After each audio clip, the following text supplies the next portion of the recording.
दोस्तों नमस्कार। कक्षा 11वीं हिंदी विषय के इम्पोर्टेंट जो क्वेश्चन हैं वो हमारे नोट्स के माध्यम से आपको हम उपलब्ध करा रहे हैं। यहाँ आपकी वार्षिक परीक्षा के लिए ऐसे बेस्ट क्वेश्चन मैं बताऊंगा जो आपके लिए काफ़ी लाभदायक होंगे। और आप देख सकते हो यहाँ आपको सारे इम्पोर्टेंट क्वेश्चन आपको मैं बता रहा हूँ। इन सभी क्वेश्चनों को आप याद करेंगे, आपकी परीक्षा में इनमें से बहुत सारे प्रश्न देखने को मिलेंगे। और हमने आपके सिलेबस पर आधारित ये प्रश्न बनाए हैं सारे के सारे। और आप लोगों को एक और बात मैं बता दूं, सामान्य जानकारी आप लोगों के लिए, कि हमारी जो एप्लीकेशन है मेंस एजुकेशन, आप इसको डाउनलोड करिए। वहाँ पर ये नोट्स आपको बिल्कुल फ्री मिलेंगे। तो जल्दी से जल्दी जाकर आप एप्लीकेशन को डाउनलोड कर लीजिएगा। क्लास 11th हिंदी सब्जेक्ट वार्षिक परीक्षा 2024। यहाँ पर आपको फर्स्ट क्वेश्चन मैं बता रहा हूँ, देखिएगा। सारे क्वेश्चन वन लाइनर क्वेश्चन है। पहला क्वेश्चन है आपका, कविता का गांधी किसे कहा जाता है। तो यहाँ पर कविता का गांधी भवानी प्रसाद मिश्र को कहा जाता है, और वो इसलिए कहा जाता है क्योंकि उन्होंने गांधीवादी विचारों से प्रेरित होकर कविता रची थी। अगला प्रश्न है आपका, मन्नू भंडारी द्वारा रचित रजनी मूलतः क्या है। ये रजनी नामक जो पाठ है ये पटकथा है। इसके बाद में नेक्स्ट क्वेश्चन है, कुएं की खुदाई का काम क्या कहलाता है। आपको बताना है कुएं की खुदाई का काम चेजा कहलाता है। और जो कुएं की खुदाई करने वाले जो लोग होते हैं वो चेजारो कहलाते हैं, ठीक है। और जो चेजारो है ये कहाँ पर रहते हैं, राजस्थान में रहते हैं। और राजस्थान में जो कुएं खोदते हैं उसकी यहाँ पर बात की गई है, जो मीठे पानी की होती है। किस प्रकार के पानी की होती है, तो मीठे पानी की होती है।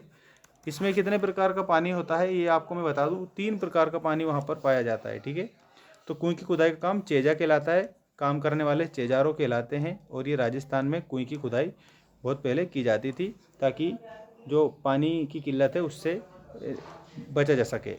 अगला प्रश्न, दोहे में कुल कितनी मात्राएं होती है। तो दोहे में 24 मात्राएं होती है। मीरा ने अपना आराध्य किसे माना है। ये मोस्ट इंपॉर्टेंट क्वेश्चन है आपका, काव्य खंड से है ये। श्री कृष्ण भगवान को मीरा ने अपना आराध्य माना था, ऐसा आपको याद रखना है। इसके बाद आप देखिएगा, जामुन का पेड़ कहाँ पर गिरा था। तो ये सचिवालय में गिरा था, जिसे सेक्रेटरीट भी कहते हैं। सेक्रेटरीट के लोन में गिरा था, ये भी आप याद रखना। और ये पाठ सरकारी तंत्र पर व्यंग करता है, ये भी आपको एक बात ध्यान रखना है। अगला प्रश्न है, सबसे प्राचीन चित्रों के नमूने कहाँ पर मिलते हैं। तो सबसे प्राचीन का मतलब सबसे पुराने भीमबेटका की गुफाओं में मिलते हैं, अजंता की गुफाओं में मिलते हैं, एलोरा की गुफाओं में मिलते हैं। इसके बाद आप देखिए क्वेश्चन नंबर 8, रसराज की उपाधि किस रस को प्राप्त है। रसराज का मतलब होता है रसों का राजा। ध्यान देना आप सभी, सबसे बेस्ट क्वेश्चन है आप लोगों के लिए ये, रसों का राजा। ये रसराज रसों का राजा होता है। तो श्रृंगार रस को कहा जाता है। श्रृंगार रस के कितने भेद होते हैं, तो श्रृंगार रस के 2 भेद होते हैं, ठीक है। ध्यान देना आप सब, एक तो संयोग श्रृंगार है और दूसरा आप लोगों को वियोग श्रृंगार बताना है। संयोग श्रृंगार और वियोग श्रृंगार। इसके बाद अगला प्रश्न, हिंदी में नाटक सम्राट किसे कहा जाता है। तो जयशंकर प्रसाद को हिंदी में नाटक सम्राट के रूप में जाना जाता है। सूर्य का स्वागत किसकी रचना संग्रह है। ये रचना संग्रह है, तो ये दुष्यंत कुमार का है। और दुष्यंत कुमार किसके लिए जाने जाते हैं, तो आपको एक बात और याद रखनी है, ये गज़लों के लिए जाने जाते हैं, ठीक है। अगला प्रश्न है, संचारी भाव की जो संख्या है वो कितनी है। तो जहाँ पर संचारी भाव की संख्या 33 है, ठीक है। और संचारी भाव जो है पानी के बुलबुलों की भांति आते जाते रहते हैं, ये भी आपको याद रखना है। रस के जो 4 अंग होते हैं उनमें संचारी भाव की अहम भूमिका होती है, ये भी आपको याद रखना है, ठीक है। इसके बाद में आपका जो नेक्स्ट क्वेश्चन है वो आप देखेंगे यहाँ पर,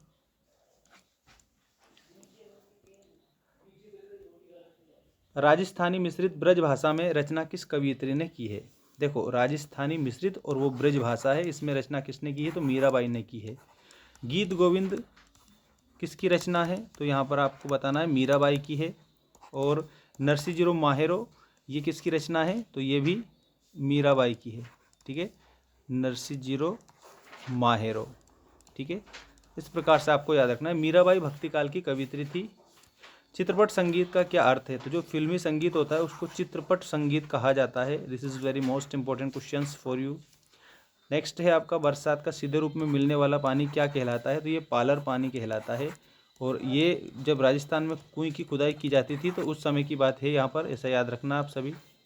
पर्दे के पीछे गाने वाली स्त्री को क्या कहा जाता है, तो पर्दे के पीछे गाने वाली स्त्री को पार्श्व गायिका कहा जाता है, पार्श्व गायिका। नेक्स्ट क्वेश्चन देखेंगे आप सभी, संत कबीर द्वारा रचित ग्रंथ में कितने भाग हैं। तो कबीरदास जी निर्गुण भक्ति शाखा के कवि हैं, एक तो आपको ये ध्यान रखना है, निर्गुण है कबीरदास जी। और कबीरदास जी ने जो ग्रंथ रचा है, वैसे कबीरदास जी के शिष्यों ने रचा है, तो 3 उसमें भाग हैं। 3 भाग में क्या क्या आता है? एक तो साखी आती है, शबद आती है, रमेनी आती है। कबीरदास जी का ये प्रतिनिधि ग्रंथ भी है, जिसको बीजक के रूप में भी जाना जाता है।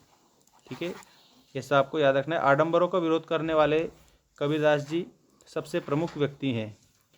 इसके बाद में नेक्स्ट क्वेश्चन है, ए मेरे वतन के लोगों किस रस का गीत है? इसमें रस पूछा है तो करुण रस का गीत है। ठीक है, क्योंकि ये हमें करुणा से भर देता है, इस कारण। भाषा का डिक्टेटर किसे कहा जाता है? यहाँ आप उत्तर में बताएंगे। कबीरदास को भाषा का डिक्टेटर कहा जाता है। रस के कितने अंग होते हैं? तो रस के 4 अंग होते हैं, जिसमें आता है विभाव, अनुभाव, संचारी भाव और स्थायी भाव। ये कई बार पूछा भी गया है, तो इसे आपको याद रखना है। अगला आपका प्रश्न है, रिसर्च प्रोजेक्ट को हिंदी में क्या कहा जाता है? तो रिसर्च प्रोजेक्ट को शोध परियोजना कहा जाता है, हिंदी में शोध परियोजना। नेक्स्ट क्वेश्चन देखिएगा, रचना के आधार पर वाक्य के कितने भेद होते हैं? सबसे पहले आपको एक ध्यान रखना है एक बात, कि वाक्य क्या होता है? तो शब्दों का सार्थक समूह वाक्य कहलाता है। ठीक है, ये परिभाषा नोट कर लो आप, क्योंकि पूछा जा सकता है। शब्दों का सार्थक समूह वाक्य कहलाता है, वाक्य कहलाता है। ठीक है, a sentence is a group of word which makes a complete sense. Next आप देखिए, इसमें जो रचना के आधार पर 3 प्रकार का वाक्य होता है, सरल वाक्य, मिश्रित वाक्य और संयुक्त वाक्य। यहाँ आपको अर्थ के आधार पर वाक्य के भेद बताना है। 8 भेद होते हैं अर्थ के आधार पर, और वाच्य के आधार पर कर्तृवाच्य, कर्मवाच्य और भाववाच्य 3 प्रकार के वाक्य के भेद होते हैं। किसके भेद होते हैं? तो आपको बताना है वाक्य के भेद होते हैं।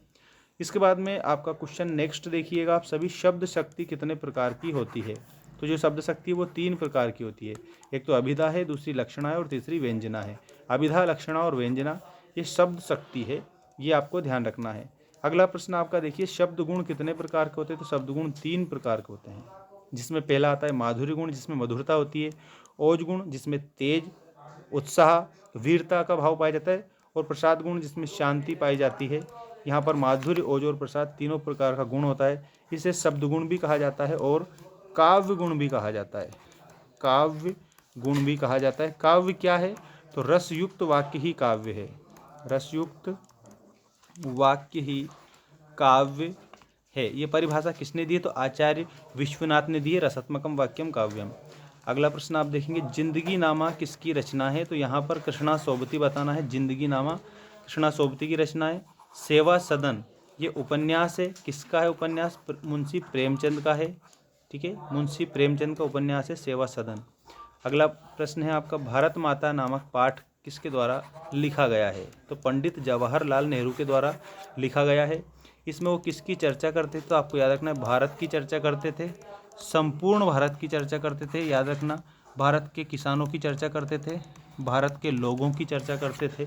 ठीक है, और पंडित जवाहरलाल नेहरू भारत के प्रथम प्रधानमंत्री भी थे, ये भी आपको याद रखना है। इसके बाद अगला प्रश्न देखिएगा, घर की याद कविता के रचनाकार कौन है? तो ये भवानी प्रसाद मिश्र, घर की याद कविता के रचनाकार भवानी प्रसाद मिश्र हैं। ठीक, धनराम के पिता का नाम क्या था? तो धनराम के पिता का नाम गंगाराम था। ठीक है, तुनकी क्या है? ये पाठ आपको मैंने अच्छे से बताया है, तुनकी रोटी है। मियाँ नसीरुद्दीन वाला पाठ है आप लोगों का ये। इसके बाद अगला प्रश्न देखिएगा, गलता लोहा कहानी के लेखक कौन है? तो शेखर जोशी गलता लोहा कहानी के लेखक हैं। ठीक, वीणा के रचनाकार कौन है? तो वीणा के रचनाकार सुमित्रा नंदन पंत हैं। पल्लव ग्रंथि गुंजन वीणा किसकी रचना है? तो यहाँ पर सुमित्रा नंदन पंत बताना है। ठीक है, और ये छायावाद के कवि हैं, छायावादी कवि हैं। ठीक है, चिरांगा किसके लिए था? तो यहाँ पर चिरांगा घर के लिए था। यूँ तो चिरांगा था घर के लिए, इस प्रकार से आपको ध्यान रखना है। और इसके बाद आप देखें नेक्स्ट क्वेश्चन नंबर 35। आपको 50 क्वेश्चन बताऊंगा बेस्ट से बेस्ट। नीर भरे नित प्रति रहे तव न प्यास बुझाई, इसमें कौन सा अलंकार है? विशेष उक्ति हुई है, तो मतलब विशेषोक्ति अलंकार है।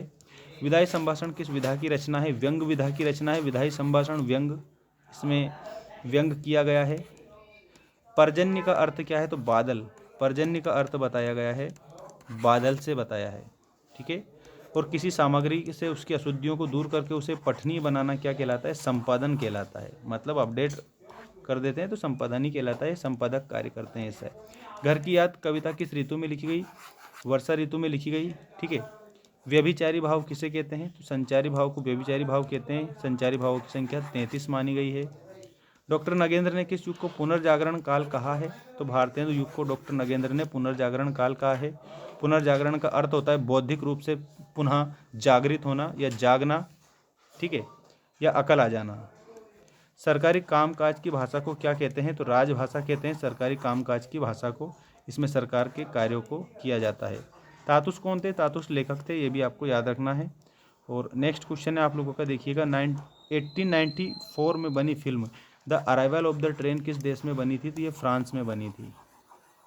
The arrival of the train ये फ्रांस में बनी हुई फिल्म थी। और इसके बाद में आप देखेंगे नेक्स्ट क्वेश्चन है, पास किस साहित्य के कवि थे? तो पंजाबी साहित्य के कवि थे। चित्त में उत्तेजना संचार किस रस में होता है? तो वीर रस में भी होता है और रौद्र रस में भी होता है। और ओज गुण जो है ये काव्य गुण में पूछा जाए तो ओज गुण में आप बता देना। रजनी पटकथा में कितने दृश्य हैं? तो 7 दृश्य हैं रजनी नामक पटकथा में। आलो अंधारी का अर्थ क्या है? तो अंधेरे का उजाला आलो अंधारी का अर्थ होता है। और इसके बाद में आपका नेक्स्ट क्वेश्चन है, कबीर के अनुसार मानव शरीर का निर्माण किन 5 तत्वों से हुआ है? तो उन 5 तत्वों में पहला तत्व है धरती, दूसरा है जल, तीसरा है वायु, चौथा है अग्नि और 5वां है आकाश। इस प्रकार से आपको पूछा जाए तो बताएंगे धरती, जल, अग्नि, वायु, आकाश, ये 5 तत्वों के माध्यम से मनुष्य शरीर का निर्माण हुआ है। ये भी आपको याद रखना है। और अपू की माँ का नाम क्या था? तो सर्वजया था। इस प्रकार से आपको कम से कम 200 क्वेश्चन और मैं बताऊंगा आपको, सारे पूरे 11th क्लास की सारी हिंदी कंप्लीट हो जाएगी आप लोगों की, ठीक है। तो चैनल को जरूर सब्सक्राइब कर लेना। जिसने भी ऐप डाउनलोड नहीं करा है, लिंक हमने डिस्क्रिप्शन में दे दी है। मेंस एजुकेशन ऐप आप लोगों को गूगल प्ले स्टोर पर मिल जाएगा, तो आप एप्लीकेशन को जरूर डाउनलोड करें। वहाँ पर आपके लिए बेस्ट कंटेंट उपलब्ध करा दिया गया है। Thanks for watching, take care all of you.